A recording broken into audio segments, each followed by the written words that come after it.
The Rise of Zaina. In the small village of Kayombo, a young girl named Zaina lived under the roof of her uncle and his wife.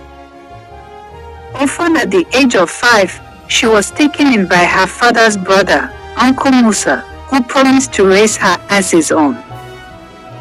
But promises are not always kept. While his own children enjoyed love and care, Zaina was treated as a burden. She was made to wake before dawn, sweeping the compound, fetching water, and cooking meals she was often not allowed to eat.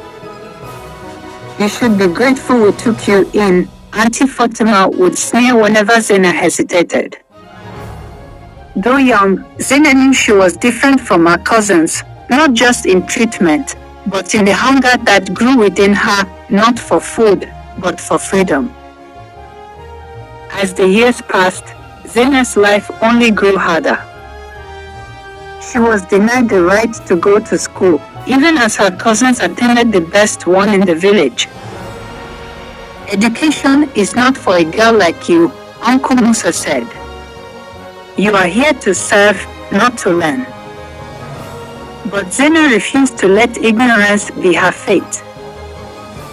She found old books in the waste piles and secretly taught herself to read by candlelight after everyone had gone to bed. An elderly neighbor, Mama Tond, noticed her struggles and began sneaking her worn-out notebooks and pencils. "No one can steal what's in your mind," Mama Tond whispered one evening. Those words became Zaina's silent anthem. As she grew older, her responsibilities only increased. While her cousins played, Zaina carried heavy loads from the farm. While they feasted, she washed dishes, her stomach empty. Her body bore scars from beatings, her hands rough from labor. Yet, in stolen moments, she dreamt of a world beyond Kayombo, a place where she could be free. But in Kayombo, dreams were dangerous. One evening, after an especially cruel beating for breaking a clay pot, Zaina made a decision she would leave. She had no money, no plan, only the certainty that she could not spend her life in chains. With nothing but a tattered shawl and a few stolen bread pieces, she slipped out under the cover of night, her heart pounding with both fear and hope. The journey was brutal. She walked for miles, hiding in the shadows whenever she heard footsteps. Hunger gnawed at her, exhaustion threatened to bring her to her knees, but she pushed forward. In the town of Abuso, she found shelter in an old marketplace, sleeping on cold wooden benches. By day, she helped market women carry their goods in exchange for scraps of food. One of the women, Madam Efua, noticed her intelligence. "You're different," she said one afternoon.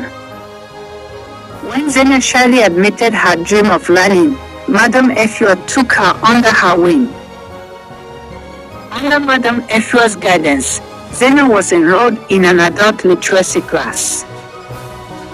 Though she was years behind others, she absorbed knowledge like dry earth drinking rain. She worked tirelessly, juggling her studies with selling food at the market. With time, she learned arithmetic, bookkeeping, and even the art of negotiation.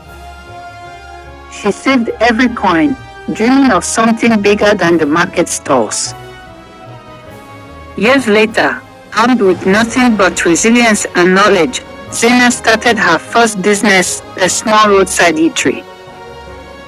It was humble at first, just a few wooden benches and a pot of steaming jollof rice. But she cooked with skill, served with warmth, and understood the power of customer loyalty. Word spread. Soon, more people came, and with her savings, she expanded, adding more dishes, more tables, and employing other young girls who reminded her of her past self.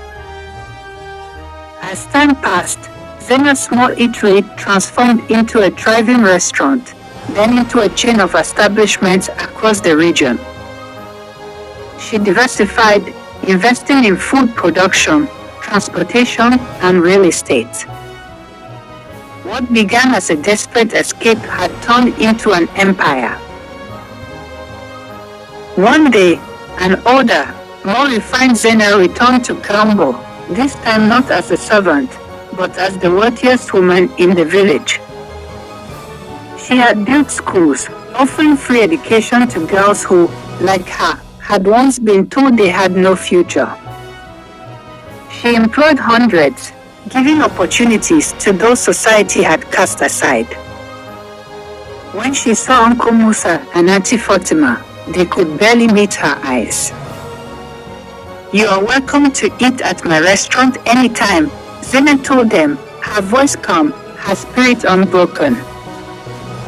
They nodded in shame, but Zaina no longer needed their approval. She had carved her own destiny. Years later, she stood before a hall of powerful figures, receiving an award as one of the most influential entrepreneurs in the region. As she held the trophy, she thought back to the girl who once read by candlelight, who once walked barefoot into an uncertain future. True success, she said in her speech, is not just wealth, it is rising so high that you become a ladder for others to climb. The crowd roared in applause, but Zaina only smiled. She had fought, she had won, and she had built a legacy from nothing. Lessons. Resilience can defeat any hardship. No matter how much suffering she endured, Zaina never let her circumstances break her spirit. Self-education is power. Though denied formal schooling, she found ways to learn, proving that knowledge is the foundation of freedom. Opportunity can come from anywhere. Madam Efra's kindness changed Zaina's life, showing that sometimes all it takes is one person to believe in you. Your past does not define you. Zaina was once a mistreated orphan, but she chose to rewrite her story through determination and hard work. Success is about giving back. True greatness is not just personal wealth, but creating opportunities for others, just as Zaina did for her village.